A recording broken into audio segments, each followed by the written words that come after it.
I do not necessarily see ourselves competing with any other country. We have a filter of various projects that we're looking to invest in, and we have different criteria.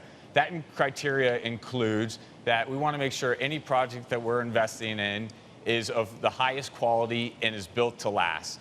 At OPIC, we have environmental standards. We realize that this development is not only for the next year, it's looking at the environment and the nature for decades to come and looking at next generations.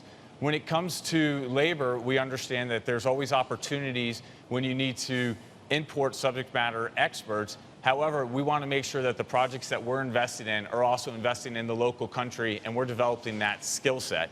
And any project that we are involved with, it has to be transparent, an open bidding process so that the taxpayer of that individual country knows that what they're paying for.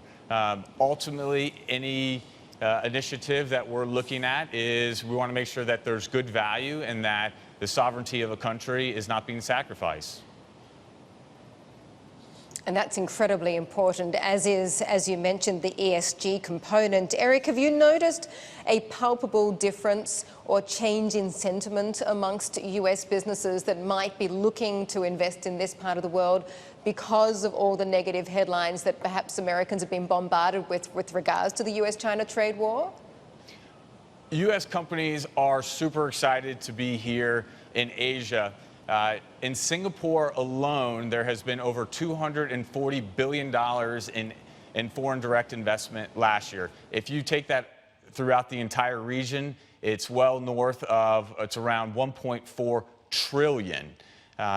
When we look at OPIC and the investments that we have been active in the region, earlier this year, I was in Myanmar, where we were working with Proximity Finance, where we were able to provide microloans to smallholder farmers. In Cambodia, we're looking at opportunities to have loans for low-income housing. In the Philippines, we worked with a company to give them RFID technology to make their logistics more efficient. Now, those are relatively smaller projects, but we're also doing large infrastructure in the region. When Myanmar opened up its markets, we gave a $250 million loan to Apollo Towers that put up thousands of towers to increase their cell coverage.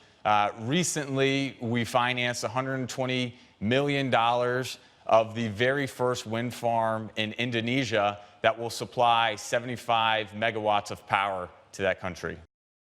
Hi, I'm Emily Tan, and thanks for watching CNBC. You can check out more of our videos by clicking on the boxes on the screen, and don't forget to subscribe to the channel for more. Thanks for watching.